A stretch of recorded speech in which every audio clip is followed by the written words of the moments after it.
What is good? What is good, everybody? What's popping? Let me get my sound right. Let me make sure my sound is straight for the show. Let me make sure everything's good here in the studio. Appreciate everybody for tapping in. Wanted to give y'all a live video this afternoon. Wanted to come through and tap in with y'all on a live for this afternoon. Definitely appreciate everybody. Wanted to come through and tap in with y'all on a live for this afternoon. Oh man, definitely appreciate everybody. Wanted to come through and there we go. Let me get this shit situated. What is good, everybody? I'm your host, Mikey T, the movie star. We got a live to do. What's up, Stu? What up, Mars? Mr. Official 410. What is going on with everybody in the building? We just do these last couple things. Let me do these last couple things as we're getting the live situated. Gonna have to post a poll. Just want to get a poll situated for the video, everybody. Got to talk about Lloyd Banks. Got to talk about Juelz Santana, who actually, Juelz actually called out Lloyd Banks on Drink Champs. He called out Juelz on Drink Champs, but now it looks like another Verzuz battle is in the cards because Memphis Bleek is actually saying that he's been offered bread to actually do the Verzuz battle. He's saying, I believe Triller actually put up some bread already for the battle.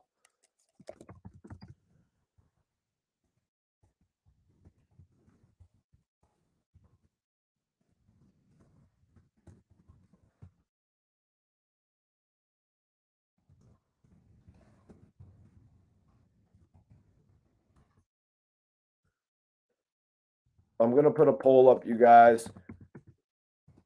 Juelz Santana was actually talking about Lloyd Banks on Drink Champs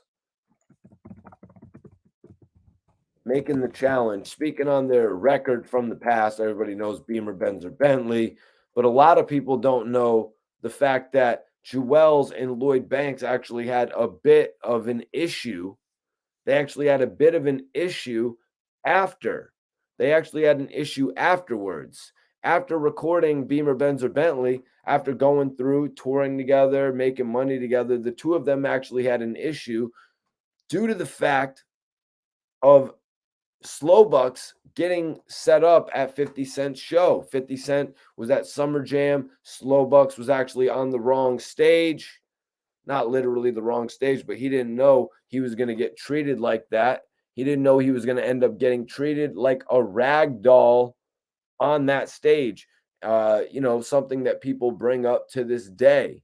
Slow Bucks has quite the relationship with G-Unit, going all the way back to Lloyd Banks. You know what I mean? Going all the way back to Lloyd Banks. So Juelz credits Slow Bucks as being the one to actually connect the two. You know what I mean? Juelz credited Slow Bucks with connecting him with Lloyd Banks.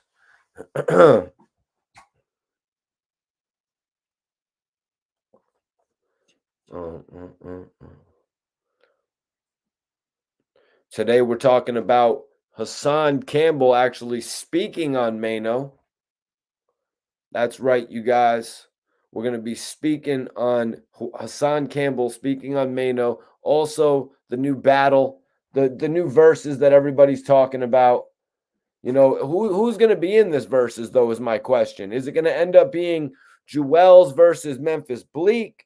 Is it going to end up being Juelz versus Lloyd Banks? Like, what will be the versus battle that we end up getting?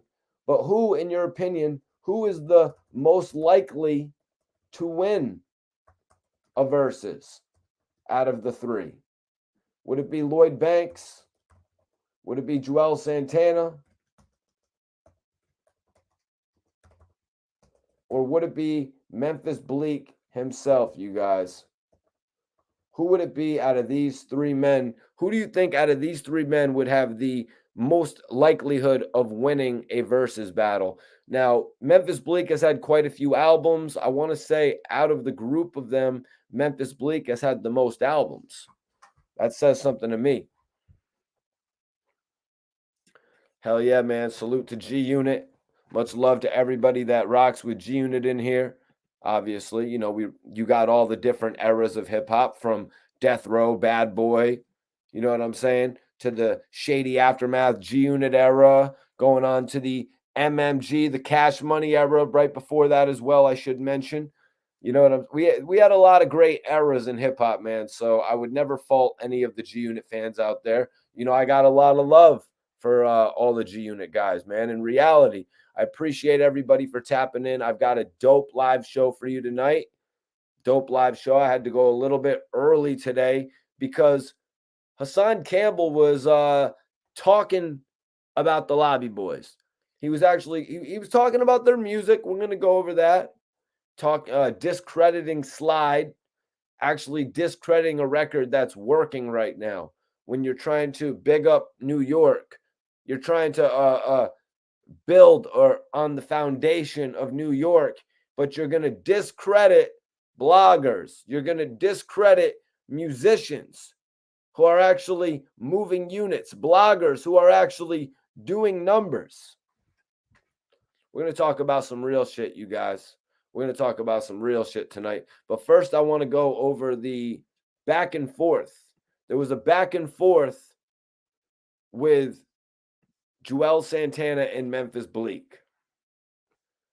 There was a back and forth between these guys where pretty much Juelz Santana was called out and asked about the battle with Memphis Bleek, to which Juelz Santana said, Bleek is too easy. Bleek is too easy. And then he also wrote another post, I want Banks. He followed it up with a second post, I want Banks. Hashtag off papers. Hashtag back outside. This isn't where it would stop between these two. Memphis Bleek would not let it rest there, you guys. Bleek would not let it rest there. You know, Bleek actually had to come back at it, and the two of them actually exchanged several messages that I'm going to go over right now. Not sure if y'all read those. Not sure if y'all read those, but I'm going to go over them right now for everybody who hasn't. So Juelz had said, Bleek is too easy. Bleek is too easy. Just give me 1 second, you guys. Just give me 1 second.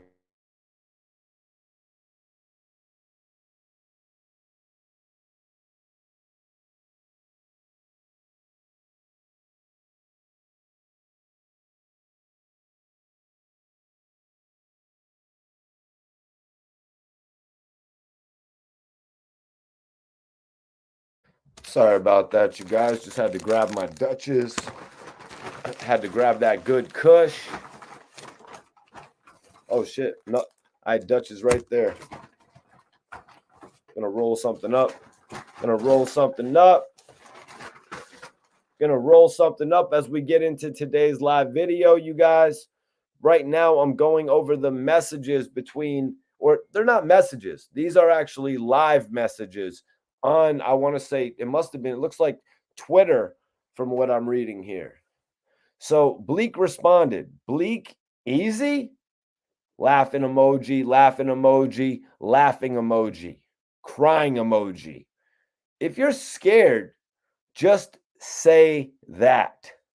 If you're scared, just say that. Memphis Bleek brought it right to the table. Somebody, I guess, actually responded, and Memphis Bleek was like, he's ducking the smoke. He's ducking the smoke. Juelz responded at that note.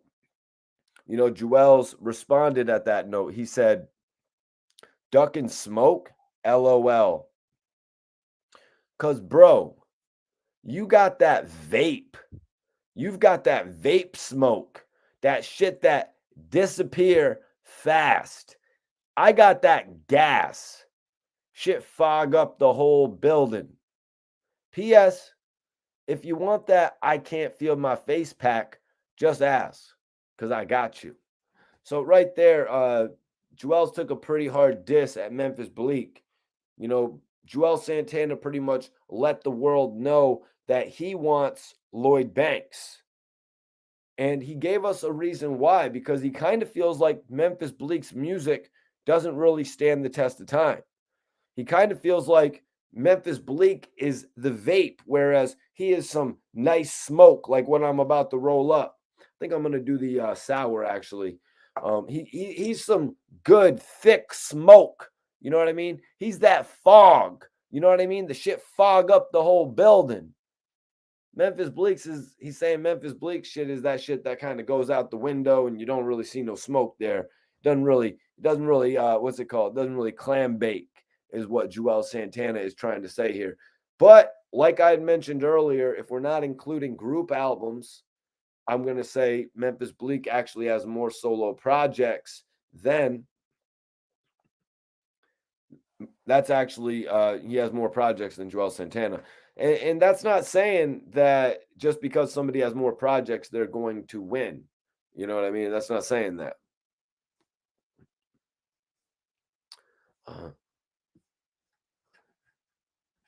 CEO said, damn, the vape smoke that disappear. Yep, he really got him with that one. I'm not gonna lie. You know, I don't know how he would have responded. If you're scared, just say that. I'm not scared. But when he came back in and said he's ducking the smoke, Memphis Bleek set him up. Ducking smoke, LOL. Cause bro, you got that vape. That shit that disappear fast. I got that gas. Shit fog up the whole building. P.S. If you want that, I can't feel my face pack. Just ask. I got you. So we all know that Juelz has been running around everybody. Oh, the baby's showing up on the set. The baby's on the set. The baby showed up on the set, and everybody's smoking Juelz's gas right now. But you know, I just knew it. I knew that Juelz wasn't going to miss an opportunity to promote his new Chronic as well. Very smart of him. But another but here. Memphis Bleek took a shot at his weed. Memphis Bleek actually took a shot at the I can't feel my face strain, basically saying, y'all putting runts in any bag thinking it's gas. Stop it. That's a very notable thing that people do say. You got Dookie in designer bags. My bro Gilly actually said that one. You've got Dookie in designer bags. Come on now. You've got Dookie in designer bags. That's how you're really doing it. Sure, you've got the whole, you got the whole look. You know what I mean? You got the whole baby look where it looks like pretty cool and all that. Some of the artists seem to have a hard time opening it. I'm just saying, Juelz, you might have to go back to the drawing board. You might have to go back to the drawing board. You might actually have to go back to the drawing board on that whole packaging of the baby thing. Let's take a look. So right now, everybody vote in the poll. Who is the most likely to win in a Verzuz? Right now, Lloyd Banks is leading the pack with 55% of the votes. Juelz Santana, 24%, and Memphis Bleek at 21% of the votes. So everybody vote in the poll right now. Get your vote in the poll right now, you guys. Right now, basically going over the conversation between Juelz Santana and Memphis Bleek. These two are going hard on each other, man. Like, Juelz Santana got dissed about his weed. You know what I mean? He's like, bro, Memphis Bleek, who is an OG, you know what I mean? Memphis Bleek, Jay-Z, I'm sure these guys have stuffed the finest cigars with the most marijuana. You know what I'm saying? I'm pretty sure Memphis Bleek and Jay-Z have sat on tropical islands and just smoked the biggest blunts that you could imagine. You know what I'm saying? To a degree. Be respectful with it. You don't want to be smoking a 20-gram blunt to the head. Well, Corvus, Lloyd Banks was actually called out by Juelz Santana. Juelz said Memphis Bleek would be too easy. Memphis Bleek would be too easy. I want Banks. And this kind of goes back. This actually goes back to Juelz's conversation on Drink Champs. Juelz actually brought up Lloyd Banks on Drink Champs. Juelz was asked if he could go up against T.I. He also turned down T.I. So Bleek, Don't take it as disrespectful. He turned down T.I. He said, don't get it twisted. T.I. is crazy, but I think people want to see me go with someone from New York, like a Lloyd Banks. That's not me saying that Banks is my brother. I F with Banks. Me and him, we had a up and down. It's a little iffy. And so Nori's like, I don't remember that. Was it after Beamer, Benz, or Bentley? You ain't been talking lately, Juelz. You outside now since you've been off the papers. You've been off papers. And just like he said, hashtag off papers, that means Juelz can smoke all that he wants. You know what I'm saying? That means Juelz can smoke all that he wants.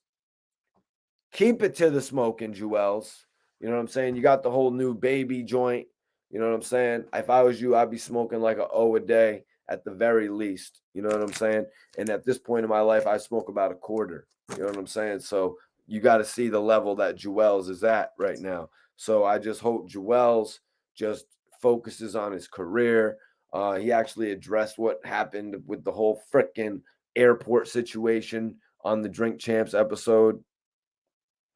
He actually addressed that whole situation. That was very unfortunate because the man had to go to jail over it. But also for us, the fans, that was right around the time when Dipset was really getting back together. You know, Dipset was actually really about to make that run that we had all waited several years for. And that must have hurt him dramatically, you know. So Banks is like, you see, my first intention was to say that he's my brother. That's how I kind of look at Banks. Like, he's my brother. Me and Banks had got cool through my man Slow from Queens. Everybody share this video. Share this video if you support the kid. We got cool through my man Slow from Queens. We formed a real good relationship. And then an incident had taken place at Summer Jam. Everybody knows what happened at Summer Jam. Slow Bucks was on the stage and Slow Bucks got tossed off the stage. You know what I'm saying? Everybody remembers what happens at that point in time, you know? And it was crazy to all of us because we knew about the relationship that Slow Bucks had with Banks and the Slow Bucks had with seemingly had with G-Unit. It was a little bit odd that G-Unit didn't give Slow Bucks the clothing deal back then. They had to go get it out the mud. They had to go get it by themselves. Slow had made connections with a who's who of the music industry to build up his shit. Now, 50 missed a major opportunity with doing Slow Bucks clothing. Like, that could have been the realistic clothing, and the G-Unit could have actually been the fanfare, the fan apparel. You know what I'm saying? So Juelz is like, everyone knows the incident that took place at Summer Jams. I did feel away personally because I looked at him like, you know, I didn't really understand Banks' position at the time. Nori's like, now when we talking about the incident, we talking about the Slow Bucks incident. Juelz like, yeah, the Slow Bucks incident that happened. Anybody else, as far as the other people, I kind of knew because I knew it was things stemming from other things brewing. And at that point in time, Slow Bucks had actually taken a picture with 50 Cent's son. He had actually taken a picture with 50 Cent's son. So that kind of like instigated this whole situation, you know, and it kind of took Slow Bucks off of 50 Cent's good list, if you really want to put it like that, to the point where, you know, 50 just didn't want any more association with Slow Bucks. He didn't want any more association with Trav. You know, we all saw what happened when Trav got brought up on the stage by Meek Mill. Even though Meek is such a big star, 50 didn't care. 50 turned the whole conversation of being a lighthearted conversation, a friendly conversation with Meek, to just dissing his former G-Unit protege. Yeah, these are some things that we've witnessed happened in the, you know what I mean? It's crazy shit that we've witnessed happen. It's a great time to be alive. We got to witness this for all of us that did. A lot of people just hearing about it now. You know what I mean? Some of us actually lived through it, heard all of it, saw how G-Unit was shaped and how they changed throughout the years. All the labels, Dream Chasers, Dipset, MMG, how all of it formed. Yeah, man. Appreciate you, B-Lo. Appreciate everybody for tapping in. Right now, we're actually going over the first topic. If you're just tapping in, vote in the poll as well. Vote in the poll as well. The first topic tonight is actually Juelz Santana denying Memphis Bleek, well, really dissing Memphis Bleek and calling out Lloyd Banks. So Juelz does not want the battle. He doesn't want the smoke. He don't want that vape. He doesn't want that vape with Bleek, but he wants some of that real smoke with Lloyd Banks. So let's get it back into it here. So me and Banks had a relationship, and I met Banks through Slow. So I just didn't understand how you would just stand there. Yo, it's a big difference. You know what I mean? I really don't get what what Juelz Santana doesn't understand about the difference between being a G-Unit soldier and between being one of the founding fathers of Dipset. You know what I mean? There's a big difference in the way that we look at the artist from Dipset and the way that we look at the artist from G-Unit. When we look at Dipset, you know, it was 4 members. One of those 4 members, Freaky Zeke, to a certain extent was cropped out. So they kind of looked at Dipset like a 3-man group, but there really were 4 pillars. G-Unit, a lot different. It was 50 Cent, under Eminem and Dr. Dre, and then all of the artists that he signed. Much different situation. Even though Cameron had Jim and Juelz signed, they all stood together. That was the 3-headed monster, whereas the 3-headed monster was actually 50, Eminem, and Dre. Over here, it's Cam, Jim, and Juelz. Why? Because Cam wants to bring Juelz and Jim Jones up to the same stature as him so they can all really be making money. Never mind me making 50 million and my artist making 10. How about we all make $50 million? Cameron was on some paid in full shit, if you ask me. He wasn't just, you know what I mean? He was right there on his shit, man. What up, what up, what up, what up? Appreciate y'all for tapping in, man. Appreciate everybody for tapping in on this live stream today. Wanted to give y'all an early live stream. We got some shit to cover, man. Right now, I'm actually reading the messages back and forth between Memphis Bleek and Juelz Santana. So Bleek is like, I love a good joke at Juelz Santana. Man said, I'm out here vaping, not smoking gas. That's a mean dart. All right, fam, it's on. Bleek said, listen. So Juelz was kind of going cold at this point. We're at 3 Memphis Bleek messages in a row. Bleek is like, listen, tell homie, sign the contract. Trilla already put a number up. F all this subbing shit. You want smoke? Sign the contract. Hashtag now we'll see who's scared. Now we'll see who's scared. A contract is up. A contract is actually up for this battle, you guys. That's pretty dope. You know, it's an opportunity. What do y'all think in the chat? The fact that there's a contract up right now. I mean, we've seen in the past some artists wanting to put contracts together. You know, like we saw Gilly the Kid sign a boxing contract against Soulja Boy, but it's not like it was ever going to happen. You know what I mean? We've seen people want to do Soulja Boy versus Chris Brown a few years after that. And it's like, okay, I'm sure Soulja Boy will sign, but Chris Brown won't sign. You know, you got to look at the situation realistically. You got to look at that shit realistically here. I think this is more justified than anything that I just named. You know what I mean? I don't think I'm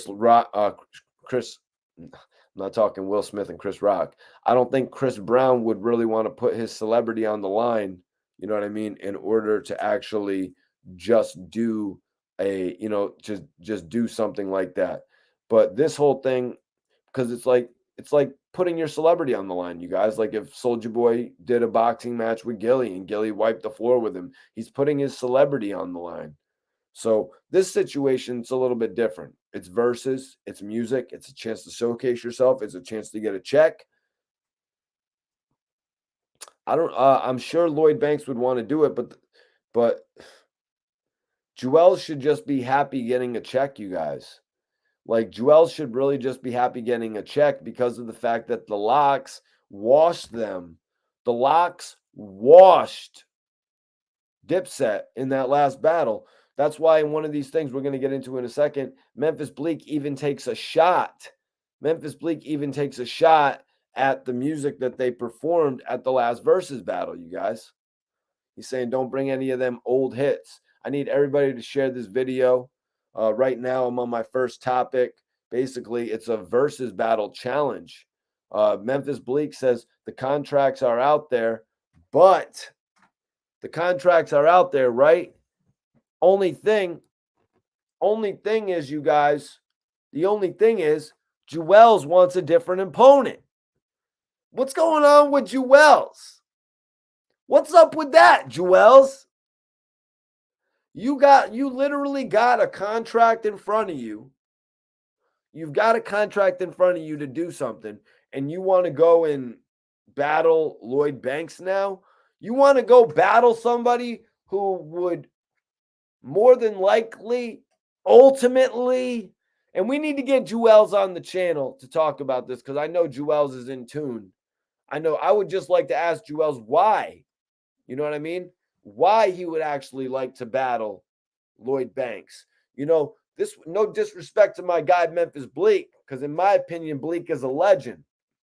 Get Low Records, you know what I'm saying? Warehouse, he brought Casanova to the forefront. You know what I'm saying? Brought Casanova to Jay-Z and all that. Like, if we're talking about some real shit, you know what I mean? Juelz was really hot. Juelz was extremely hot after not his first album. He was dope after his first album, but that second album took Juelz to that next level where you could really see him standing up and being like a Lil Wayne. Then the house got raided. Why'd the house get raided? I don't really know. But one thing we do know is they took all the files. They took all the files for a series of projects we were supposed to get. I want to say these projects was called the Reagan era. Projects that I think were supposed to save the career of Juelz Santana. But I mean, you're going to need a whole hell of a lot of saving if you've missed out on your opportunity with Lil Wayne. And that's what they did. I don't know whose fault that was. I don't know if that falls on Cameron or whoever, but they needed to get the Lil Wayne album together before he went and blew up massively like he did. And if they would have done that, they would have enabled Juelz Santana to become bigger than Lloyd Banks was during his first run when Lloyd Banks moved about 500,000 units in a short week. And if you can move 500,000 units in a week, if you can move 500,000 units in a week, you're doing something. You're doing something right. So let me get back into these messages from these guys. So Bleek is like, listen, tell homie, sign the contract. #Triller. Triller already put a number up. F all this sub and shit. You want the smoke? Sign the contract. #now we'll see who's scared. This prompted a response from Juelz Santana, you guys. Juelz Santana was like, first off, did you get permission from your big homie? He beat him to the punch. You guys. First off, did you get permission from your big homie? Because I would hate for you to get kicked out of the will. I would hate for you to get kicked out of the will. I would hate for you to get, he's got jokes. But Memphis Bleek just said that he likes a good joke. Second, you can't perform no records that you didn't write.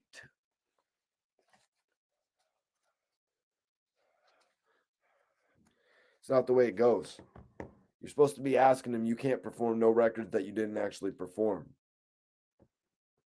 You shouldn't really be asking him records that you didn't write. That's not how really Verzuz goes. Some of the old heads got Verzuz confused, you guys.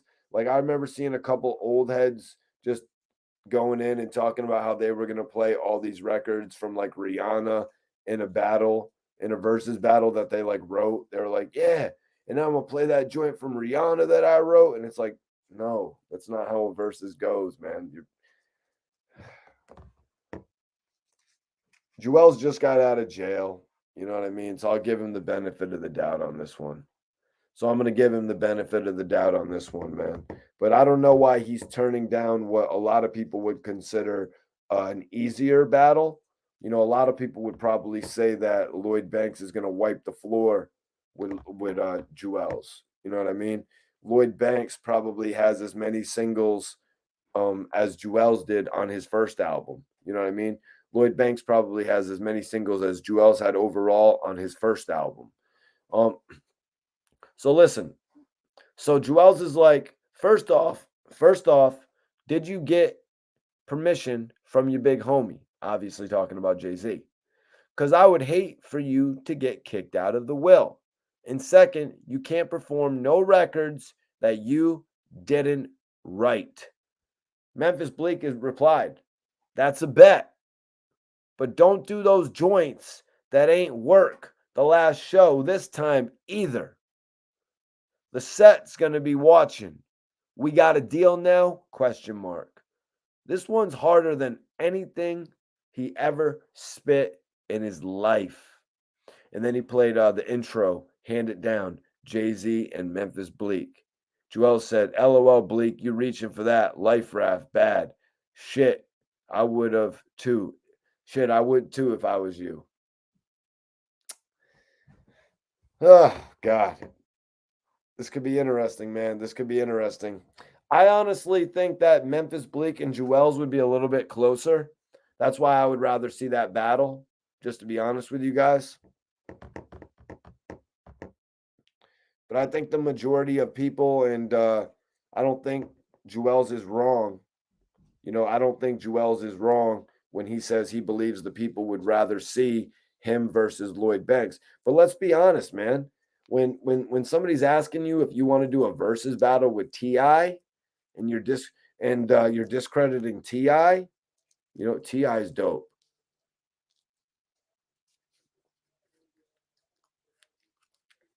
T.I. is dope, you know what I'm saying?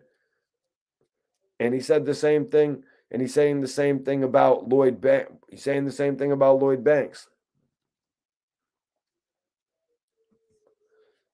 Scotty P said, Juelz can only do Hey Ma, Dipset Anthem, Run It, Black Republican. Bleek got some heat. Yeah, that's why I would rather see Bleek. I'd rather see Bleek, honestly, and Juelz. As odd as that sounds, I mean, shit. You know what I mean? Bleek says the contract is already there. It's a no-brainer. It's a no-brainer. Take the versus battle with Memphis Bleek. Do you guys think it's a thing of maybe less people turning up and watching it live?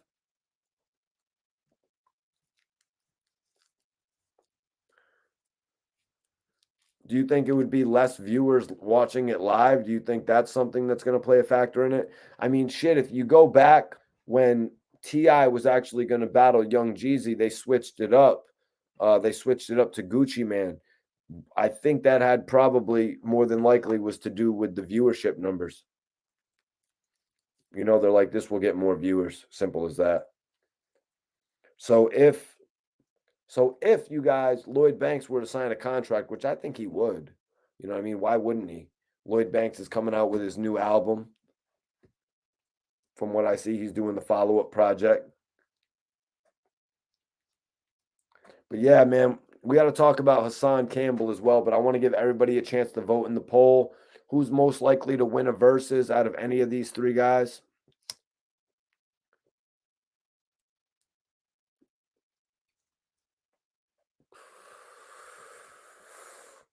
Big shout out to OVO Drake, OVO Unruly. Shout out to the OVO fam.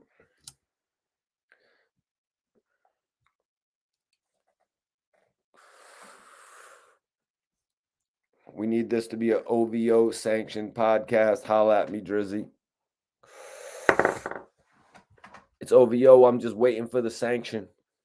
My name is Mikey T, and I'm sick of waiting. There we go. 100 people. Let's go. Let's talk about it. Let's talk about it, you guys. Vote in the chat right now. Put it in the chat. Who you got, Banks, Juelz, or Bleek? Who you got, Banks, Juelz, or Bleek in the chat? Put it up there. Let me know what y'all think. Juelz and Memphis Bleek were going hard on each other, you guys. They were going hard. Pause. Since we're on the New York rappers. Pause. We're on the New York rappers. Pause. So Juelz responded to Memphis Bleek saying that he was ducking smoke. He was like, ducking smoke? LOL. Because, bro, you got that vape smoke. That shit that disappears fast. I got that gas. Shit that fog up the whole building. P.S. If you want that, I can't feel my face pack. Just ask. I got you. Of course, Juelz is going to find a moment to promote his own brand. But Memphis Bleek let him have it. He was like, y'all putting runts in any bag thinking it's gas. Stop it. They made a couple notifications or they made a couple stipulations, I should say, for the verses. You know, Juelz doesn't want Memphis Bleek to do any records that he wrote. You should have pretty much said you don't want him to do any records that he featured on with Jay-Z. I don't know if the wrote thing is really going to do it there. Nah, Tyson. Tyson says Juelz needs a check, I see. Tyson, it seems to me that actually Juelz is turning down a check because Memphis Bleek actually responded and said, listen, tell homie, sign the contract. Triller already put the number up. F it. All this sub and shit. You want the smoke, sign the contract. So apparently Memphis Bleek has already been offered a contract to actually battle to do a versus battle with Juelz Santana. So I don't know why Juelz wouldn't sign on the dotted line. This has got to be more money than any regular show you would perform, in my opinion. It would have to be more money than any regular show that you would perform. So I don't see why he wouldn't do it. Doesn't really make much sense to me. But let's talk about Hassan Campbell, you guys. Well, is everybody good on the Lloyd Banks? Y'all good on the Lloyd Banks, Juelz Santana, Memphis Bleek? Put a thumb up in the chat. Put a star if you guys are good on it. Or if you need me to finish it, because I know we just got a bunch more people that tuned on. If not, we're going to move on to the second topic, though.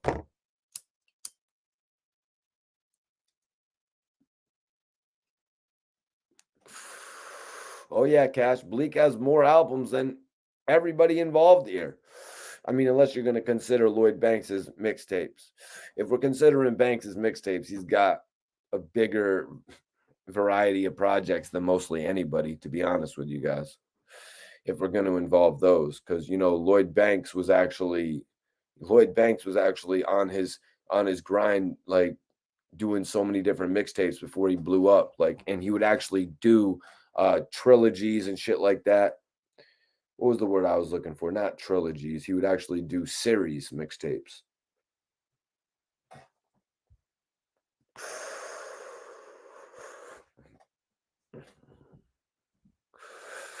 Damn, Tyson. Tyson hitting with some facts right here. See, that's why I was saying about Bleek's albums. Bleek actually got more albums than anybody involved. I only know about 2 Juelz albums, and and then we know about 3 Lloyd Banks albums, really. Yeah. Honestly, I'd rather see Juelz and Bleek, man. I'd rather see Juelz and Bleek, just so I wasn't really, siding with Banks too much because I was a big G-Unit guy. Yep, and Juelz got the 2 big albums that we know him for.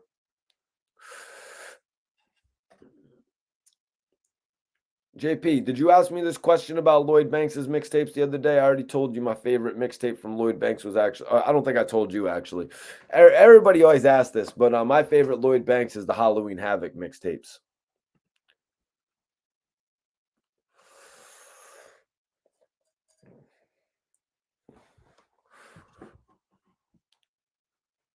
Major respect to Dame Dash. I would love to do an interview with Dame Dash. But yeah, let's talk about Hassan Campbell, you guys, because he had quite a bit to say. So Hassan is like, speaking on Whack 100 and Big U, they started podcasting together. They wanted to start a podcast together. Whack came over to me. Big U went over to Mano and Jim Jones. Check in. That's cap. Like, let's get one thing clear here, you guys. First of all, Mano and Jim Jones are from the East Coast. Big U is from Cali. You know, if Big U comes from Cali to New York, it's the other way around. Doesn't it actually mean that Big U checked in? Shouldn't Hassan actually rephrase that, you guys? Since people use the check-in term so loosely. You know what I'm saying?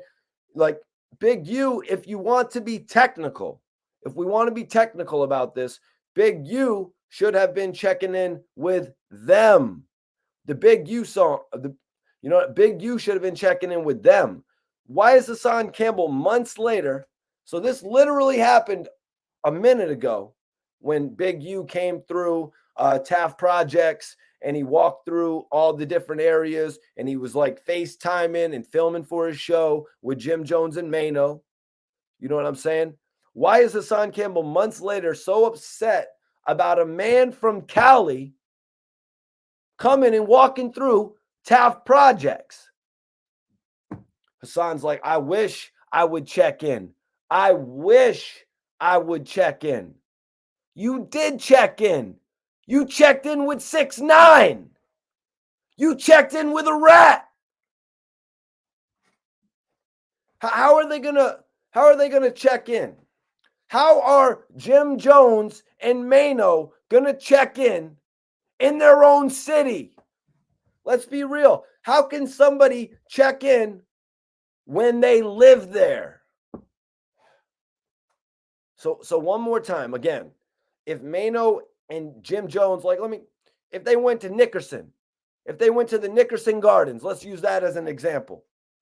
Then maybe Hassan has a point. They were in Taft Projects. I've seen the videos. Max B out there in Taft Projects. But that's where Jim Jones is loved. Nobody out there in Taft Projects is going to look twice at Maino.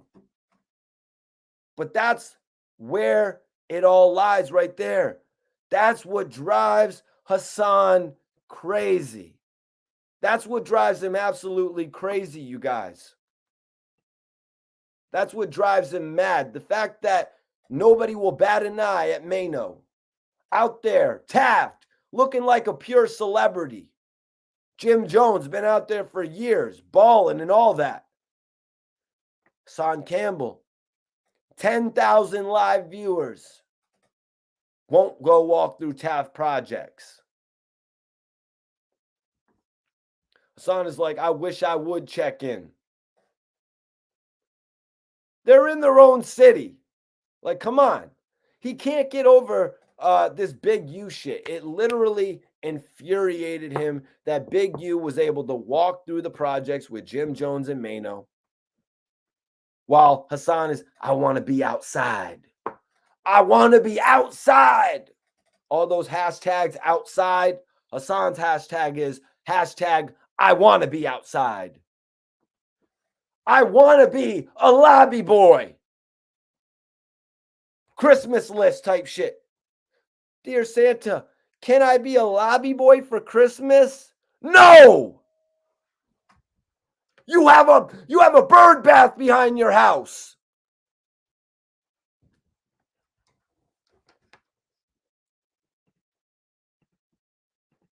I'd rather see you try to create a YouTube page that was successful. Appreciate y'all. Appreciate y'all for tapping in tonight.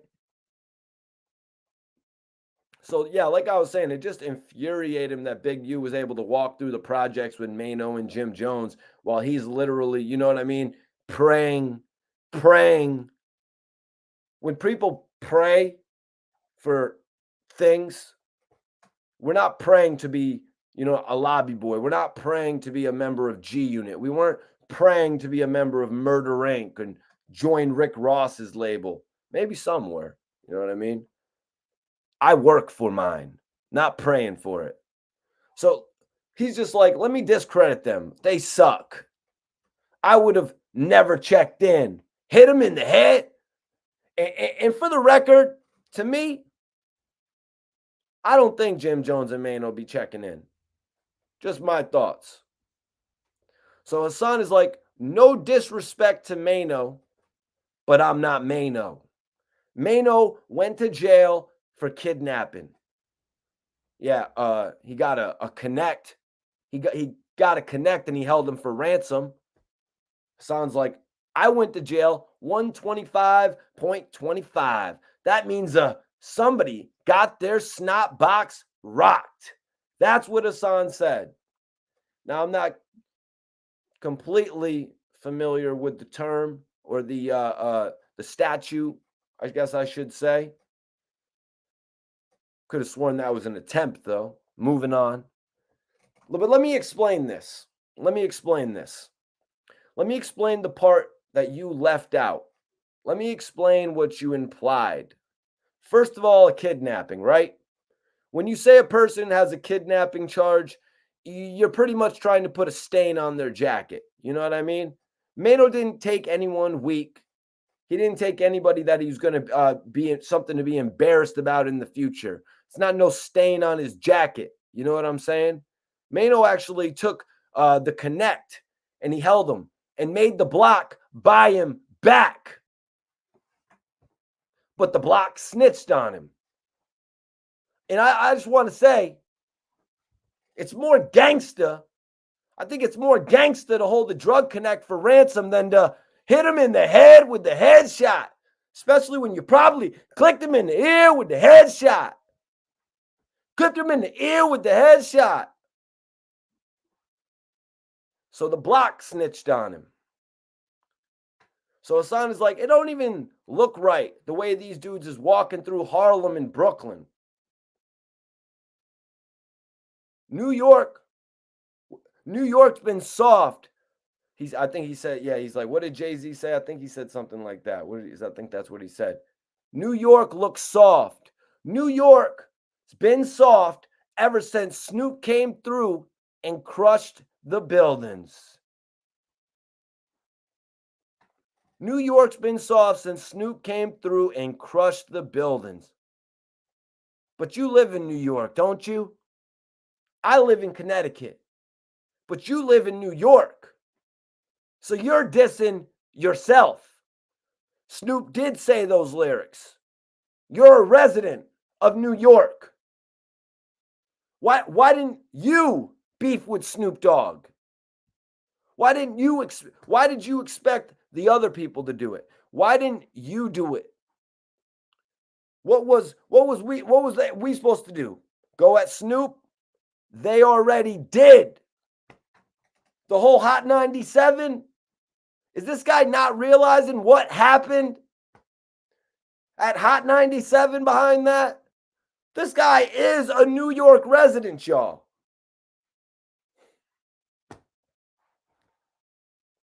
This was a long time ago. But Hassan is like, let's get back to New York. Yeah, so let's get back to New York because I'm not done talking about New York either, Hassan. When New York was New York, Jim Jones, Maino, how that song go? We set the trend. I like that song. I don't like the Slide song. So you don't like the song that's actually bringing New York back and giving them a chance? When they said Snoop came and took down the buildings, you're going to discredit a song that is literally rebuilding those buildings? Now, I understand you like to set the trend record. Cool. Dope joint.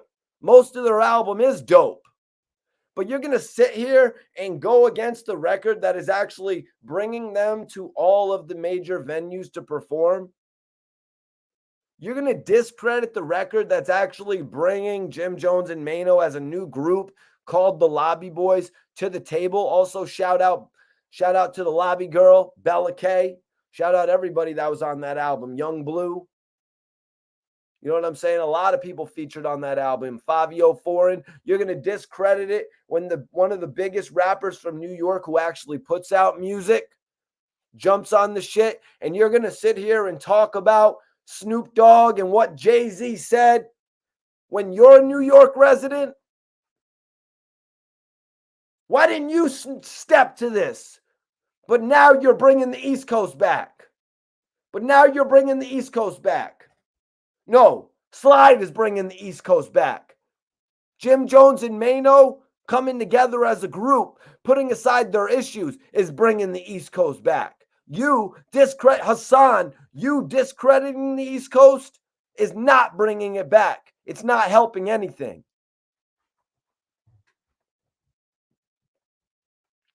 You know, so like I'm saying, he doesn't like the song that's actually bringing New York back. You know, all respect, you know, We Set the Trend is a dope song, but Slide is 100% New York sound.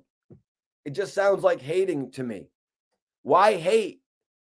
Why hate? Because you always hate. You always want to hate on what's hot, you guys.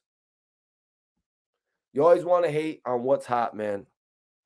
You don't like a song that's getting played in every car driving by the city? You know what I mean? Literally every car that drives by Hassan is more than likely playing Slide, you guys. That's what it's sounding like from what I'm hearing from my guys in the city.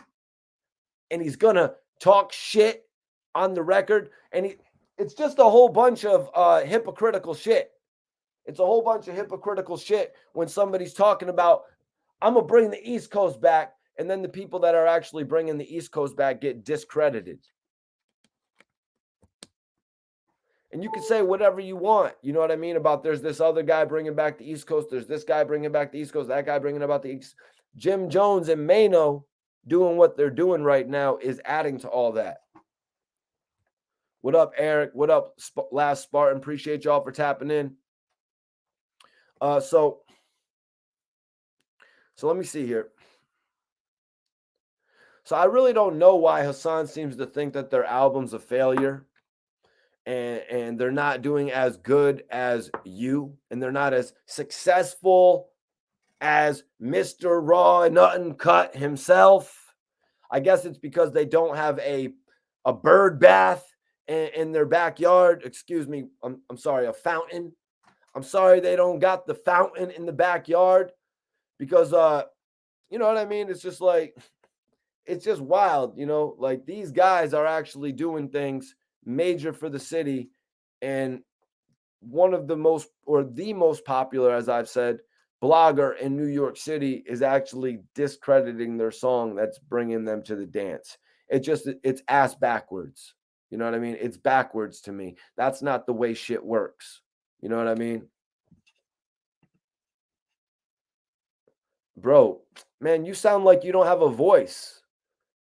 You sound like you don't have a voice, you little punk ass. Talking about me. I'm sounding good on here, man. We lit on here.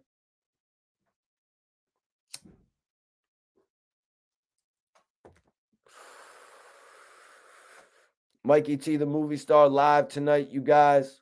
We got some shit to talk about. We got some shit to talk about today. We got some shit to talk about. I appreciate everybody that subscribes to the channel.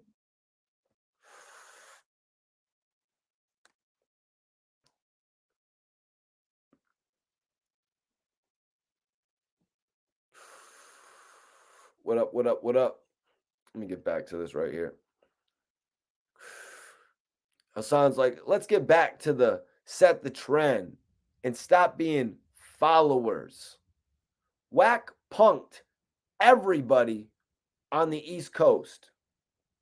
Let's get back to setting the trend and not being followers.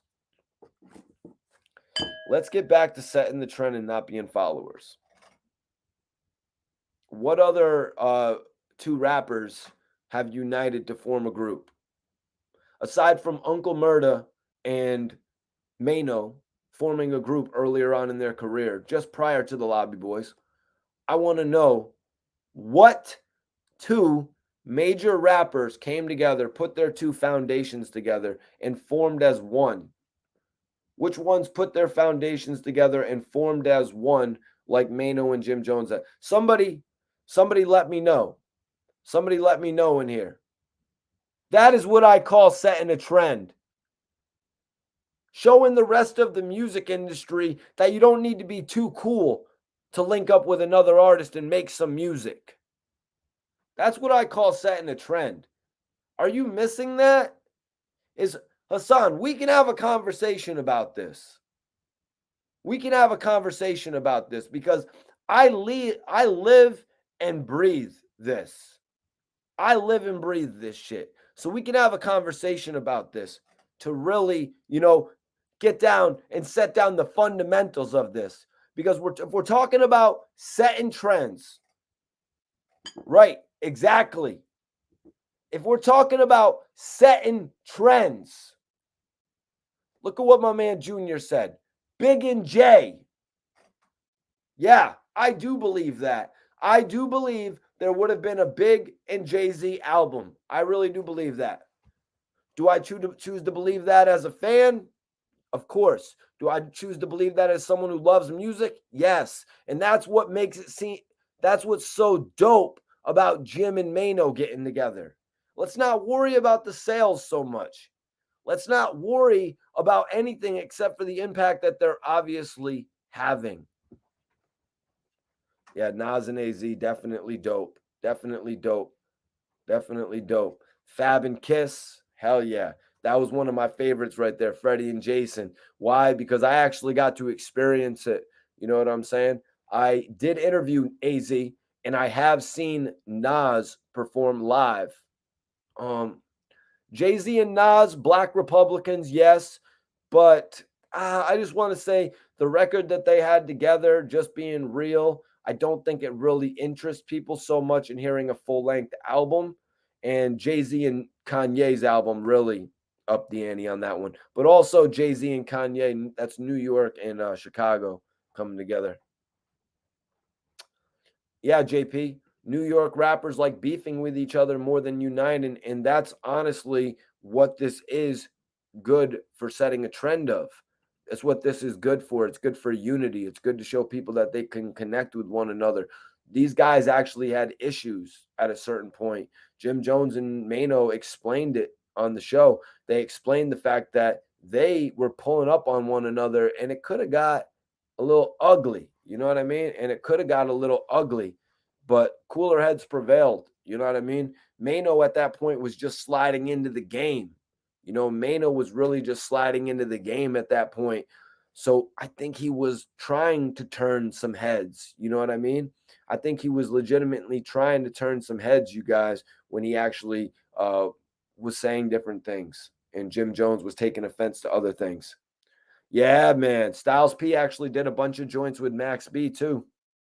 Yeah, I really liked Styles P and Dave East joint. I really like Styles P's joints with Max B. Styles P is, yeah, one of the best. He's one of the best. Yup, Woo Block. Yup, that was another good one right there. Woo Block, the album with Sheik Luch and Ghostface. Salute to my bro. Salute to my bro, Red Spider, G-Unit producer of I Want to Get to Know You. Yeah, Wayne and Juelz. That's a New Orleans, New York connection, though. Yep. Godzilla and King Kong. Guys, I'm putting up a poll right now. I want to know who everybody's rocking with.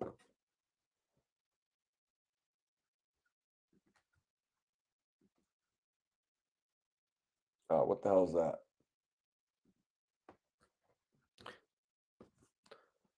Yo, did they make a sequel to the Woo Block? Couldn't remember if they had made a. I could not remember. I could not remember if they made the Woo Block 2. Something in my head is telling me they did make the Woo Block 2. I'm just a major Ghostface fan. I'm just a major Ghostface fan. Yeah, they did.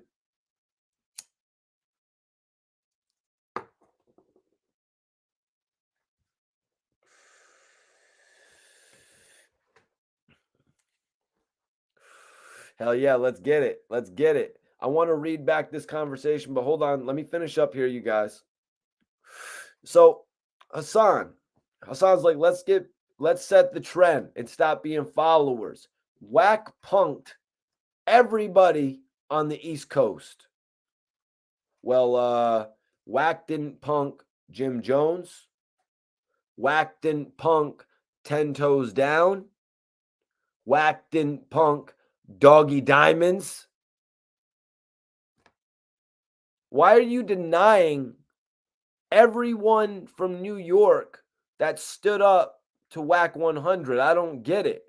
Why are you denying that New York has an anthem right now with the Lobby Boys slide joint? Why are you denying that Fabio Foreign is scorching everything that he touches? Why are you denying all of the other bloggers who are out there setting the tone for New York, like Doggy and 10 Toes Down? Well, 10 Toes Down and Doggy are really doing the shit. I think they should be given a little bit of credit from Hassan. But nah, you can't do that. You can't do that with 10,000 people watching, right?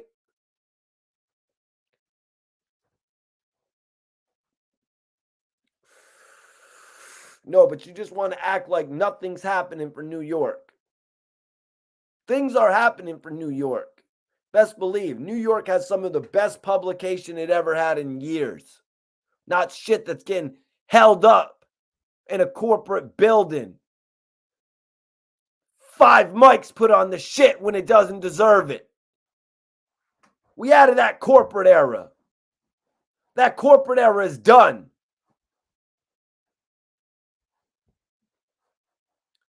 Let's not talk about that shit. We done moved on from that shit. You know, I can't comprehend how a legendary sample on a song like Slide is whack. You know, it says a lot about Hassan's musical preference, you guys.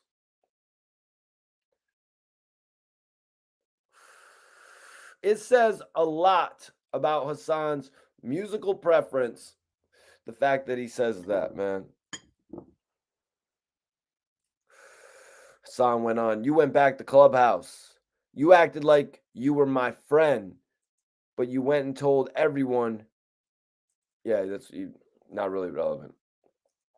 He started going back in on Whack. That's not what we're talking about. We're talking about the Lobby Boys. We're talking the fact that Hassan was speaking on some shit about Maino, and he even took it a little bit further to speak some shit about the Lobby Boys music.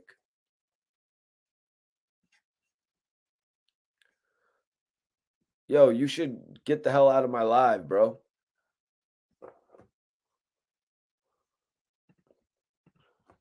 Who do you think you are to tell me what to talk about on my live, bro? You just go warm up your TV dinner at your crib. You just go warm up your TV dinner. I'm on here talking that real shit, the shit that needs to be heard. You probably just tuned in and missed the message. Dudes is talking about New York ain't been the same since Snoop took down the buildings. I bet you he was misinterpreting a Jay-Z thing for a Foxy Brown lyric. Anyway, no, I'm just messing around. But you want to talk about that shit about the Snoop Dogg, what he did, discrediting the East Coast, but then you sit there and you discredit everybody doing something from the East Coast. If I was from New York, I would take serious offense to that.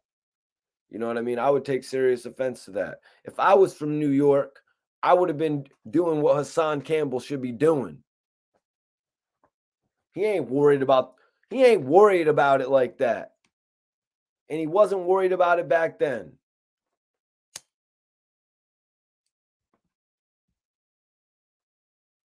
Mikey T, top 5 in podcasts. Well, you know, it'd probably be like everybody's list that they always got. It'd be like Gilly, Nori. You know what I'm saying? It'd be like Gilly, Nori,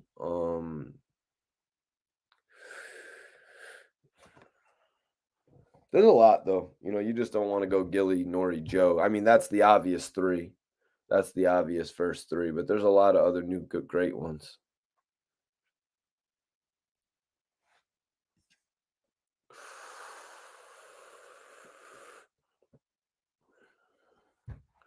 But yeah, man. So basically, let's talk about Juelz and Lloyd Banks a little bit because I feel like some people missed the topic. Basically, Juelz kind of said Bleek was too easy in that he wanted Banks. I want Banks. I want Banks. Man, you need to Juelz. We all just saw what happened. We literally all just saw what happened.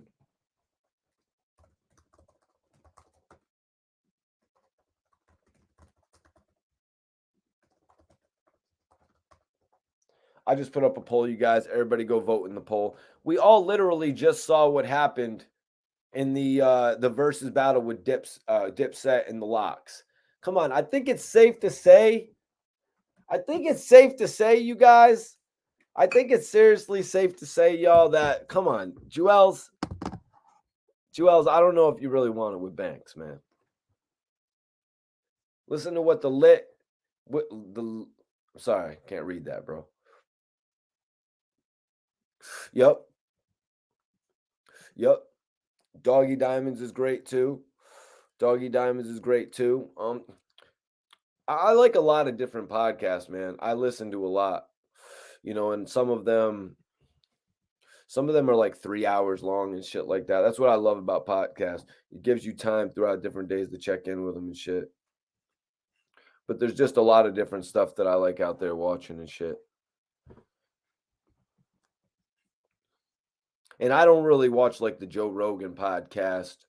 I don't really watch that podcast. So if y'all are thinking it's some shit like that, no, I don't be watching Joe Rogan's podcast. Maybe I'm missing out. You know what I mean? Maybe I'm missing out.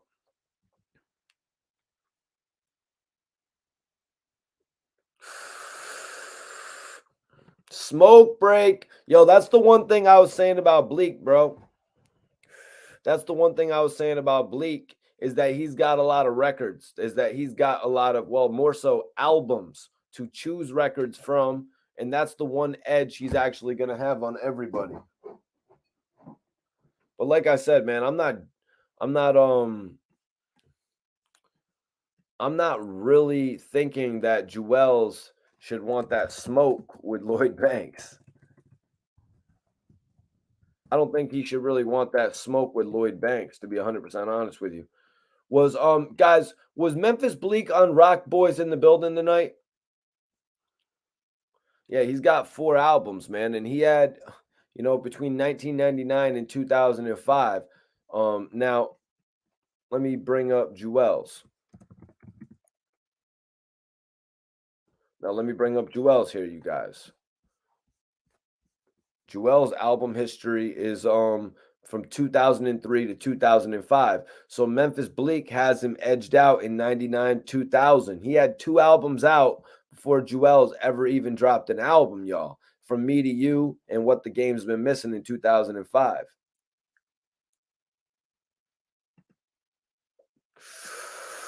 We got a lobby boy lover in here. You guys. Everybody make some noise for the lobby boy lover. Salute to the lobby boys.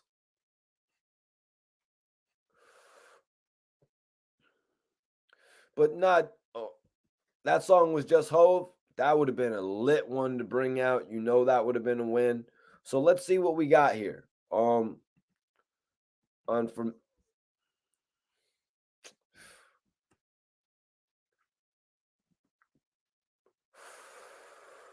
Maybe Juelz needs to cool it. You know what I mean?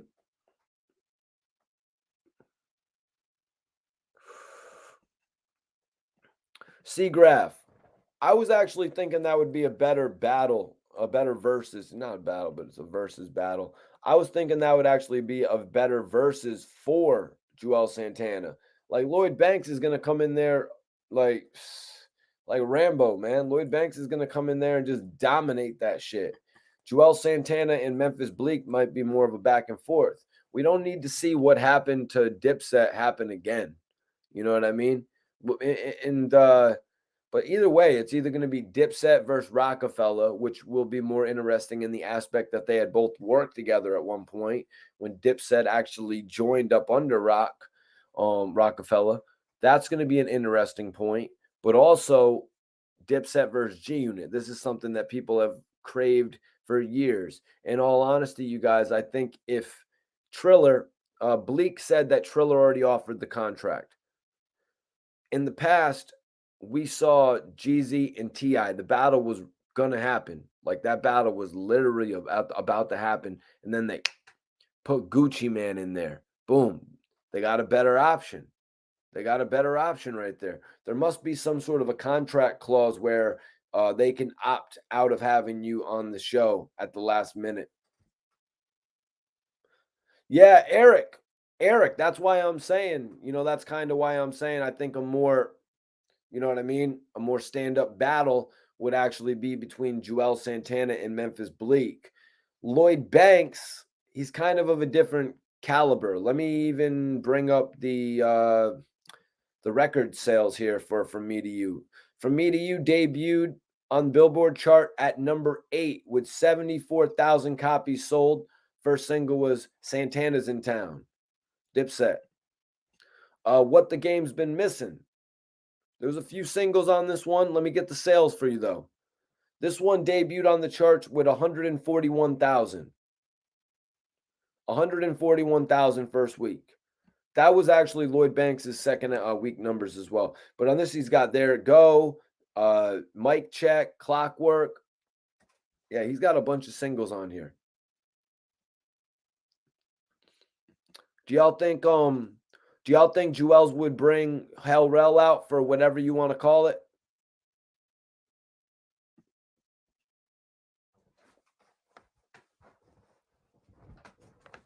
Let me see that actually. So his second album dropped on Def Jam. The first album I want to say was with Def Jam as well. Yes. But it was also with Rockefeller. You see, it was kind of like a weird move for Jay-Z. Dame Dash actually made a great business move, bringing Dipset over to Rockefeller. He pretty much doubled their roster size, maybe a little bit less than doubled it. And there were credible artists there.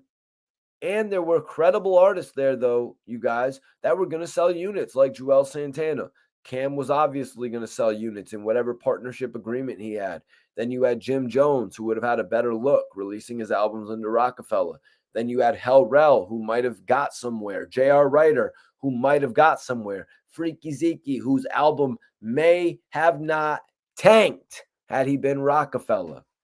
Just saying, that's the way that I witnessed it, you guys. And that's why I hope you continuously tune in so we can have this conversation. We all witnessed this shit go down, man. Yeah, I told the homie, Ida, I told the homie that I was getting a cut tomorrow. But when you do an interview with an artist, you know what I'm saying? When they tell you they're ready to go, they're ready to go, you got to be ready to go for that interview. Sure, I could have waited for today, but who knows if the interview would have happened today. When an artist tells you he's ready to go for an interview, you got to move on it right then and there. You know what I mean? You got to move on that shit right then and there. I went over the interview like for mad hours. You know what I'm saying? I got that shit together. One of the best pieces of writing I've done, man.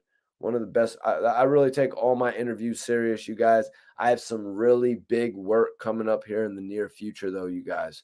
I have some extremely dope interviews coming up in the future, but I'm going to keep on doing my news reports, breaking news like Memphis Bleek calling out Juelz Santana. Juelz ducking the smoke, but he wants Lloyd Banks. Doesn't really see. This is a good one right here, JP. This is a good one right here. I would rather see Lloyd Banks and Cassidy, 100%. That's a good matchup. Lloyd Banks and Juelz, to me, it's a little one-sided. You know what I mean? To me, it's a little, not completely one-sided, but it's a little bit tipped. You know what I mean? It's a little bit tipped. We all know that at a certain point in time, you guys, Juelz Santana was positioned to be a bigger artist than Lloyd Banks. Juelz Santana, you guys, I think we all know this in the chat. Juelz Santana was actually positioned to be a bigger artist than Lloyd Banks. Lloyd Banks' numbers in the end proved that he was much bigger than Juelz, but at a certain point in time when Lil Wayne was coming down to work with Juelz, these two guys were about to be the biggest thing. If that had happened, Juelz would have been at another level where he was still going to this day. Right now, Juelz is still doing his thing, don't get it twisted, but more so as a member of Dipset. He's more so known as a member of Dipset. Lil Wayne, at a certain point of his career, was known as a member of the Hot Boys, but he broke out. He broke out as more than being an artist on Cash Money. He broke out to being the biggest thing. Yeah, man, I love breaking shit down like that, man. I love breaking shit down like that. But I would like to see Cassidy and Lloyd Banks. I would like to see Bleek. I would like to see Bleek and Juelz. If the contract is there, man, I mean, I don't think really many people wouldn't do it. You know what I'm saying? I don't think many people wouldn't do it if you got a contract there. I kind of look at these versus battles honestly like they're the new shows. You know what I mean? What up, GD? What up, George Davis? I kind of look at these versus battles like they're the new shows. If you're gonna like, and plus they're getting paid so much more. Like, for instance, look at Cassidy. Salute to Cassidy. Major respect to Cassidy, man. One of the dopest artists that has ever given me a chance to do an interview. Look at Cassidy, for instance, in this situation. He does shows probably at the height of his career. He's probably getting paid 70, 80, 60, 70, 80,000 a show, maybe a little bit more. And I'm talking about at the height of his career. Now, at a lower portion of his career, 10, 15, 20,000 a show. Now he gets paid big money to battle, 100,000, 200,000. Even if he was doing battles for 50 to 75,000, it's bigger than the show money. With these versus battles, if you're getting paid 100K, 75K, 80K, 160K, whatever it is, if you're getting, that's much more than you're going to get paid for going to a nightclub that night. And you're going to put in 5-6 hours of work. And when you do a show, you could say, oh, Mikey T, there's more work attached to it than that. There's definitely more work attached to it than that. When you do a show, you got to send in a couple drops as well. You know what I mean? Not everybody went to the extent that Dipset did when they filmed that whole collage video, like they were at a poker table and like they was about to school the locks. You know what I mean? Like they was about to run game on the locks. Yo, this is not poker. Please do not try to put the music industry in any of those types of terms. The music industry is not basketball. This is not sports. It's not football.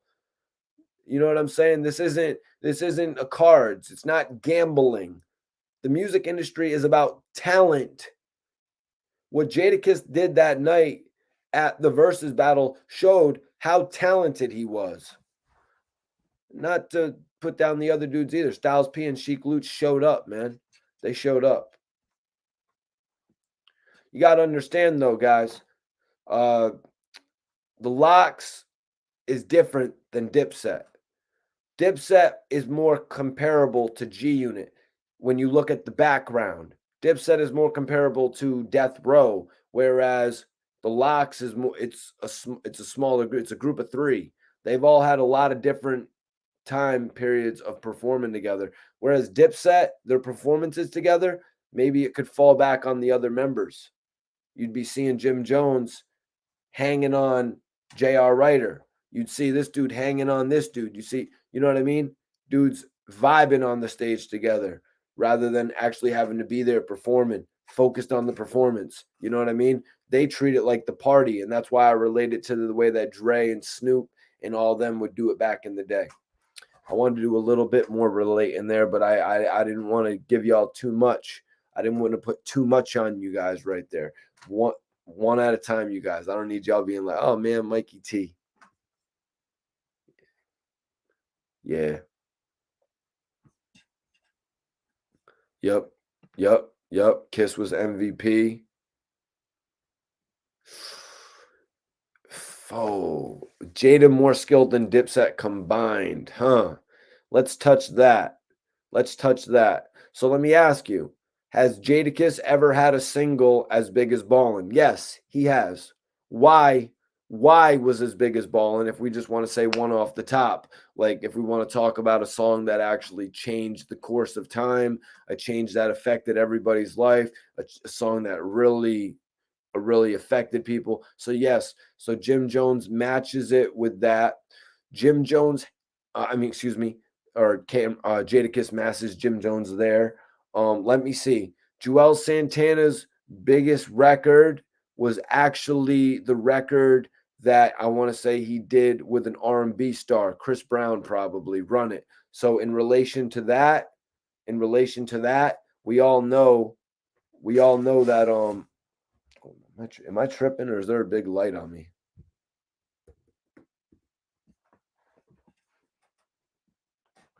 Let me get this shit right.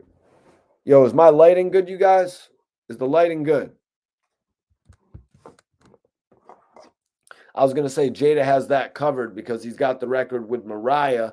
And then the fact that Jada has done his thing with a label, that's comparable to Cameron as well, doing his thing with Dipset.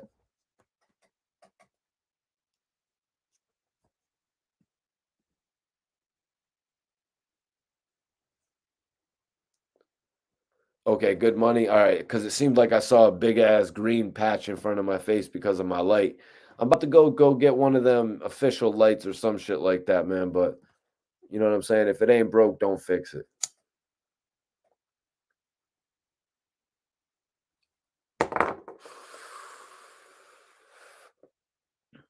Plus, I'm waiting on Leo Cohen to come and fix the lights. I'm waiting on Leo Cohen to come and fix the lights, you guys. Well, yo, check it out. Check it out, man. He's going to be doing Run It. There ain't no way he's not calling Chris Brown to do Run It. Chris Brown's going to be like, yo, you're bugging, bro. I don't do Run It anymore. He's like, you don't? When did you stop doing that? Bro, a long time.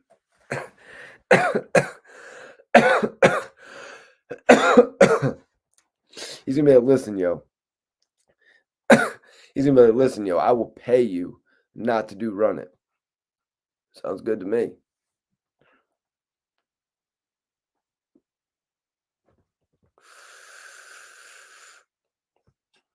Eric. Oh, that's where I was going with that, Eric. If they send Lloyd Banks a contract to go against Juelz Santana,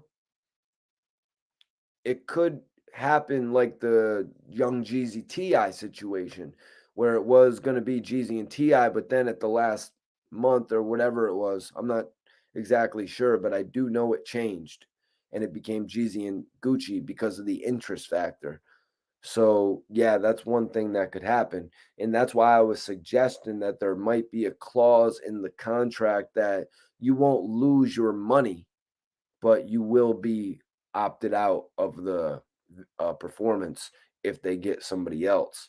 So, I honestly think if they give Banks a contract to do it against Juelz, I think he would probably do it based on the amount of money they're going to be offering. Another thing to take into consideration is actually another thing that we as the viewers want to take into consideration is like what other battles we could potentially get. You know what I mean? What other battles we could potentially get, like Lloyd Banks versus Cassidy, like was mentioned earlier. And I think that would be something that I'm more interested in. And maybe Triller has other, thoughts in their mind, in their broadcast as well. Like, yo, no, we've got Juelz and Memphis Bleek penciled in. We're going to get Lloyd Banks and whoever down the line.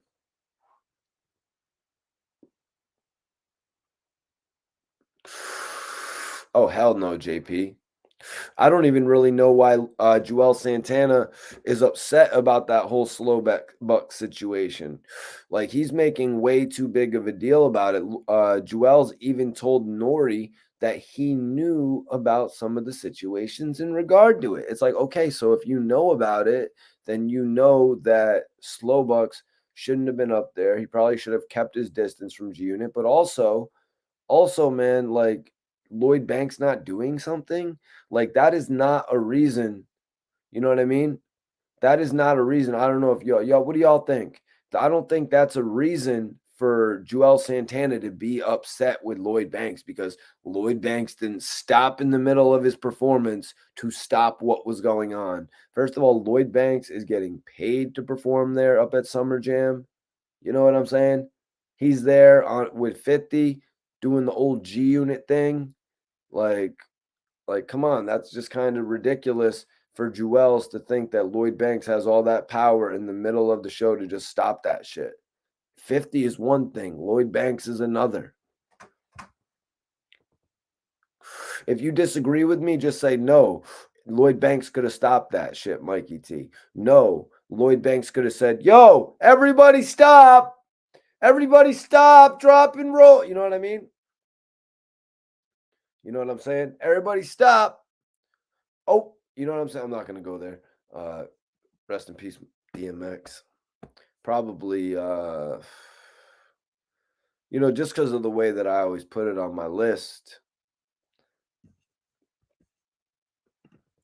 Did I just give DMX the #1 spot in the rap game on today's show? I think I did. Open chat, open questions right now, you guys. Open questions. Anybody on here have any open questions? This is your opportunity. It's Ask Mikey T. Let me see right here. Anybody can ask a question that follows Bella K. If you follow Bella K on Instagram, you can ask a question. That's right. That's right.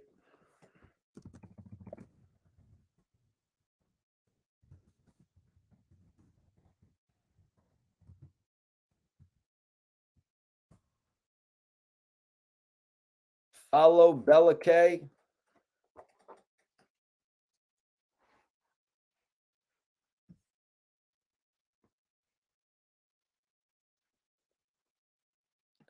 I really think you and Haas would be dope live. I have no issue with going live with Haas. I would like to go live with Haas if he ever wanted to discuss some things with me. I have a couple stories I'd like to tell Hassan, actually. I got a whack 100 story I would like to tell Hassan. But also, I don't come on here, you know what I'm saying? I don't come on here trying to blatantly diss dudes unless they be going at me and shit like that. You know what I'm saying? Sometimes I just be calling it like I see it, man. You know what I'm saying? I call it like I see it. I'm going to see it from both ends of the spectrum.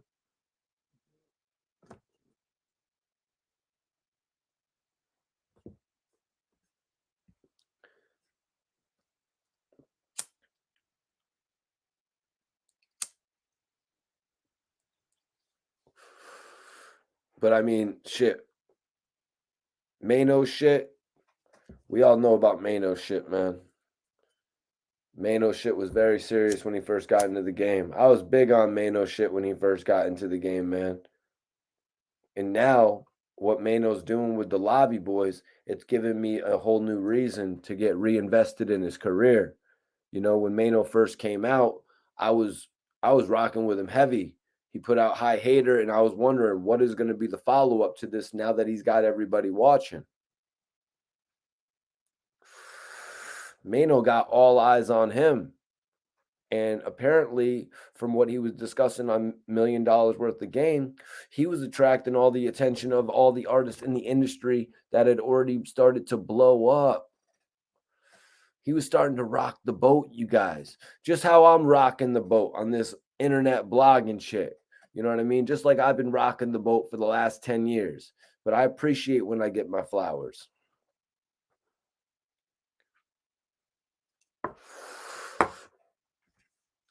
Yeah, man. Mano was rocking the boat, came into the game strong. And let me just say, right now with what Mano's doing, he kind of got bullshitted out on whatever record deal he did. I really like the idea of his first album, If Tomorrow Comes. Like, come on, that shit's brilliant. You know what I mean? He really had some shit there. But the labels, seems to me like the labels didn't want to let Mano be Mano, if I'm going to be 100% real. And that's how you know. And that's how you know from like when interviews I'm doing, when dudes is talking about labels bullshitting, and sometimes we don't want to hear it. You know what I mean? You don't want to hear it. Because, I want to rock with a label and all that. I want to rock right now. You know what I'm saying? I've been waiting. I've been waiting. No. I haven't been waiting. I've been working. I've been working. That's why when I hear artists tell me, yo, Mikey T, I just took a meeting with 7 labels and they all asked me about your interview. What? All the record labels are asking about my interviews. But where are the record labels?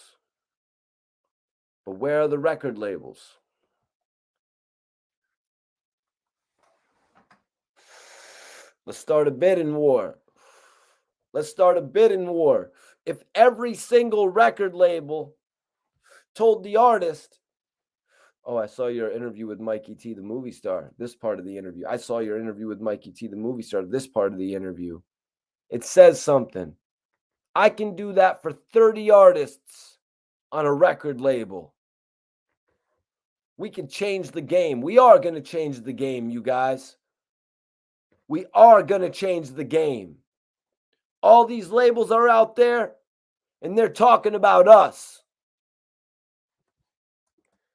That's why I don't really focus on this other shit. But I'm going to call cap when I'm going to call cap. And some things you just got to call cap on, man. Some things you just got to call cap on. Like I don't beat around the bush.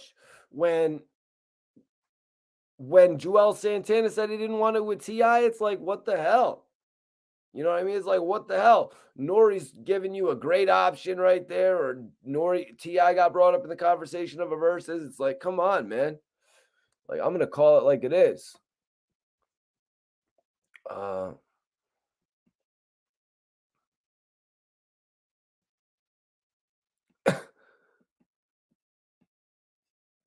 Slaughterhouse versus Griselda would be cool. I'm open to working with Snoop Dogg and Death Row. Definitely open to working with Snoop Dogg and Death Row. I look forward to seeing what Snoop Dogg does for the Death Row label, you guys. But in all honesty, y'all, that's how I really got started in the game, like working alongside some labels, trying to work up to labels and shit. But throughout that whole time, I always built myself as Mikey T, the movie star. I always knew that I wanted to build myself. You know what I mean? You're not going to be able to do anything for these artists if you don't build yourself at the end of the day. So I always, even though I did all this shit for these different labels and shit, I always focused on Mikey T, the movie star, as well. And then I realized, you guys, this is why we're here right now doing this. Not smoking this kush. I was still doing this back then. I used to walk into the studios and they would kind of know me as Mikey T, the kid who always had some good weed. And I'm talking about sessions with like some of the dopest freaking producers and shit that was working with like We the Best. You know what I mean? Working with all these different labels and shit.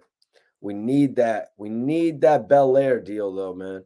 Cause I'll be drinking. Y'all, could y'all imagine how turned up I would be on some Bel Air Blue every single episode? Also, you guys, Slapface is coming to DVD. Slapface is coming to DVD July 26th. That's right. It's going to be available at Walmart. It's going to be available at Target. It's going to be available at all them spots where you can get DVDs. I'm in the movie Slapface. It's available on Amazon Prime right now. Yo, why are you going nowhere fast, bro? Why you going nowhere fast?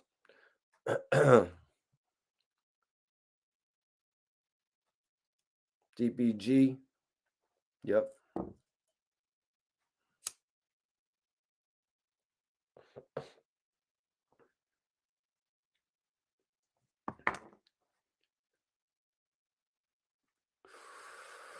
Had to come live with y'all today, man. We had a couple dope topics. Memphis Bleek and Juelz Santana went at it, yo. Memphis Bleek and Juelz Santana went at it, y'all. So Bleek responded to Juelz saying that he would be easy to take out. Because Bleek is like, Juelz is like, Bleek is too easy. I want Lloyd Banks. Bleek is like, Bleek is easy. If you're scared, just say that. Memphis Bleek is like, he's ducking the smoke.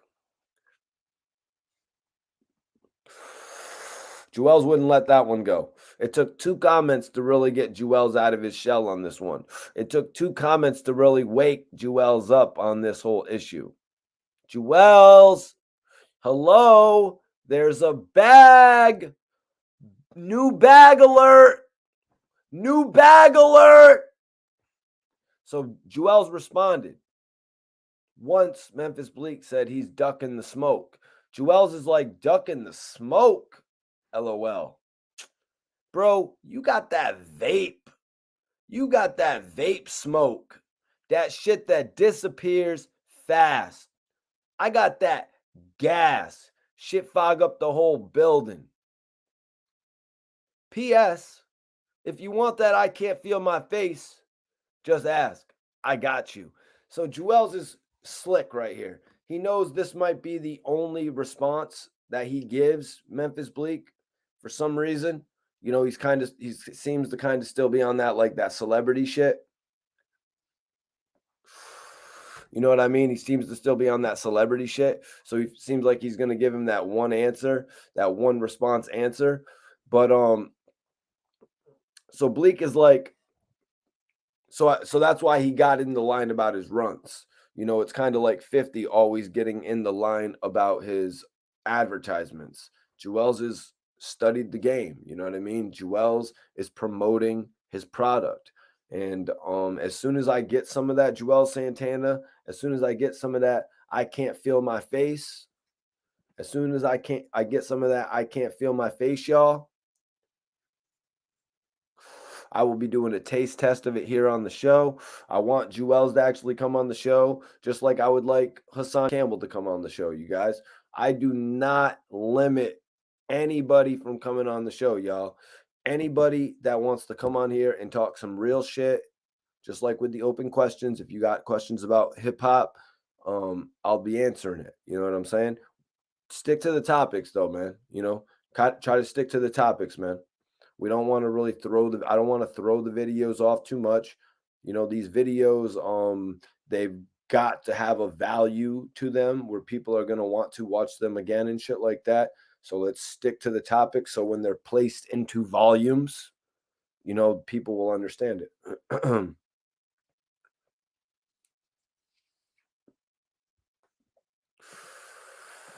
Also, please don't post disrespectful stuff in the chat. Let's keep it good in the chat because we've got the best. All these other bloggers are great. They're great. They're awesome. But this chat, and I think they all know it, this chat, what we got here, is the most open chat. We go back and forth the most. So listen, guys.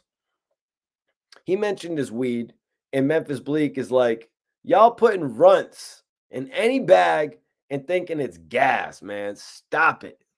Y'all putting runts in any bag and thinking it's gas. Stop it. That's too funny, y'all. That is actually too funny. Because that's what a lot of people say. That's what a lot of people say, you guys.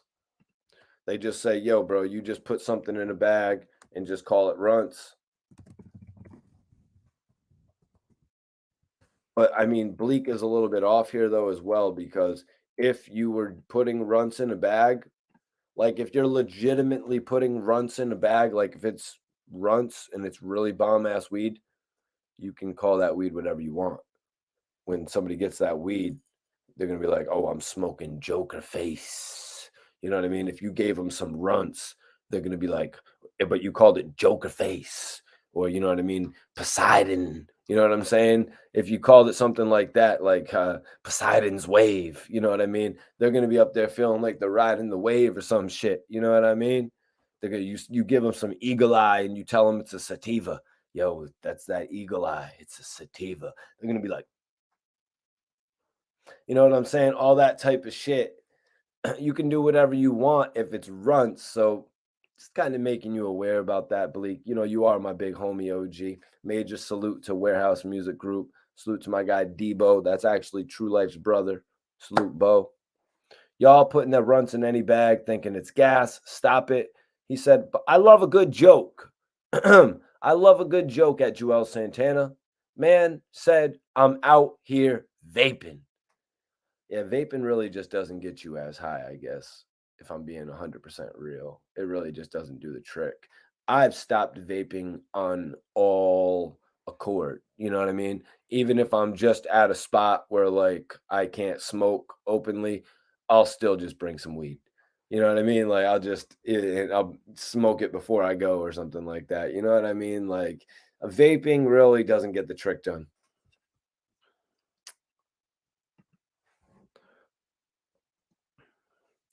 So he's like, Blake is like, listen. He said, I can take a good joke. I love a good joke. Man said I'm out here vaping, not smoking gas. That's a mean dart. All right, fam, it's on. Listen, tell the homie, sign the contract. Triller already put a number up. F all the sub and shit.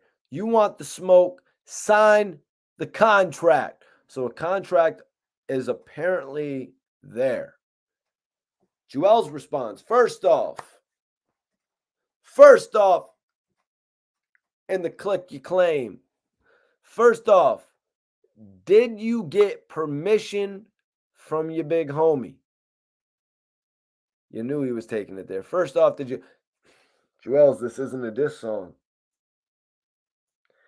Juelz, this isn't a diss song. You're not going to get any points on the versus stage for dissing Bleek about Jay-Z. If you bring up Jay-Z on the versus stage, everybody's just going to cheer real quick. So yeah, the whole Jay-Z thing is not really going to work. Memphis Bleek is going to be the one there performing Jay-Z songs. You're going to be like, oh, and you performed a Jay-Z song. And then in the crowd, they're going to be like, yeah, and hopefully he performs another one. What do you mean? We're here for that. I'm here to hear 15 Jay-Z songs and 5 Memphis Bleek songs. What are you talking about, Juelz? Are you smoking too much of that? I can't feel my face. Obviously, I'm here to see Memphis Bleek perform 97 Jay-Z songs and 3 Memphis Bleek songs. Is that not obvious?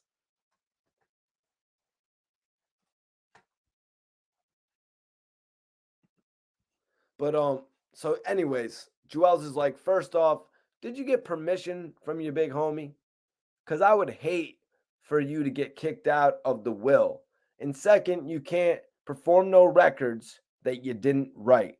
Now, Juelz seems like he's it's like throwing us, he's like, it's like a glass house. It's like the glass house type metaphor because Juelz, you are the one that we actually saw in a versus. So why would you hate for Memphis Bleek to get taken off of Jay-Z's will? You know what I mean? Why would you hate for Bleek to get taken off of Jay-Z's will and, you know, because of what he's going to do in this battle? It's you just lost a major battle against the Locks. Never mind anybody's will. The whole hip hop universe is kind of talking about that. You know what I mean? If we're going to talk about the legendary status of Memphis Bleek on Jay-Z's will, let's talk about something that's equally as important. Because the people out there that are talking about, is Jay-Z going to give Memphis Bleek money? They're also now talking about how you let down the general public during that Verzuz battle. It's just as big of a discussion. The fact that you flopped at that battle. So rather than finding ways to get out of another situation like this, this is like when the boxer has to prove himself. You know what I mean? This is like when you actually got to prove yourself. And I get what you're saying. You want Lloyd Banks. You want that's how it is always. The guy who needs to prove himself, he always wants the biggest contender, because if you take down a giant, you look great. So I guess now that what I'm seeing is, you guys, the fact that Juelz Santana actually doesn't look at Memphis Bleek like if he wins it, anybody's going to care. And that's like not the way to be looking at it. You know what I'm saying? Because nobody went into that battle expecting Jadakiss to do what he did. That, of course, we knew Kiss was going to come in there and shine. Everybody spoke about the different. Everyone thought Locks. Everyone thought Dipset was going to do their thing. But what Jadakiss did that night is something that we talk about till this day. So don't get all. I don't think Juelz should be getting so caught up about it being less viewed, or you know what I mean, or less something that was less thought about. You need to go in there and you need to make people think about it. You know what I'm saying? But going in there against the PLK, going in there against Banks, Money in the Banks. Does Juelz even have any cool nicknames like that? I'm just messing around. That's not even really relevant to that whole situation. So let me see here. So yeah, it looks like that battle said. I seen one of my guys in the chat said, whatever happened to the Nori and the Beanie verses? Yeah, you see, that's another one right there that was heavily speculated on the internet. One that I think some people would have liked to have seen. With others, I mean, we never saw it put together. I don't think Nori or Beanie Siegel would have been opposed to it, though. But who you rocking with? But who you rocking with is the question. Who am I rocking with? Damn. Who am I rocking with is the question. Now, if we're doing the battle of Juelz Santana and Lloyd Banks, I guess I'm gonna have to say, in that situation, I would be rocking with Lloyd Banks. I just feel like Lloyd Banks, although he only had 3 albums that I think he would be using, I think he just has more hits per album. And then if we're talking about Juelz and Memphis Bleek, I'm going to go with the redemption story. Excuse me, guys. My bad about that. I'm going to go with the redemption story in that one. I honestly think that Juelz Santana can pull out a victory. But, Memphis Bleek, he's going to go in here. He's gonna go hard on this man because he's got a lot of advantages. He's got a lot of advantages that he could bring to the table. Somebody also said, Miguel said, and this is one of the advantages we're going to talk about right here. If Juelz brings out Jim Jones, who does Memphis Bleek bring out? Well, there's a number of people. I'm going to have to say that I don't think Jay-Z attends for this one. I don't think Jay-Z actually attends for this one, you guys. I don't think we'll see Jay-Z there. But in regard to who will come out with Memphis Bleek, he could bring out Beans. You know what I'm saying? He could bring out Beanie Siegel. He could bring out, he could potentially bring out Twista. He's got a track with Twista produced by Timbaland. He could bring out T.I. He could bring out, a lot of the state property guys like Freeway. Yeah. So those are pretty much who I think he would bring out. I was going to say Beanie Siegel, Freeway, T.I. would be crazy. He should get T.I.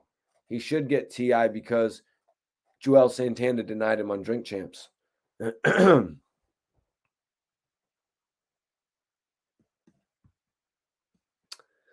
Yeah, we heard about it, but I don't know if they pushed it enough. I don't know if it just wasn't pushed enough. You know, it just wasn't pushed enough. But at this point, it looks like Bleek is saying that there's already paperwork in regard to the battle.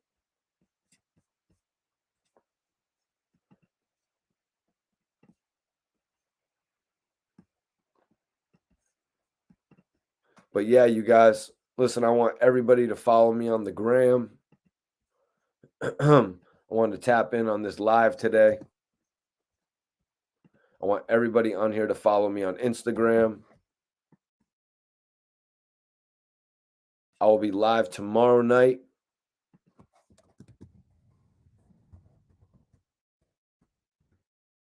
I'll be live tomorrow night, you guys, at 10:30 p.m. My usual time, 10:30 p.m. So if you guys want to tap in, just make sure you subscribe to the channel and hit the notification button. Had a couple quick topics I wanted to go over. Had to go over this whole Hassan Campbell lobby boys shit.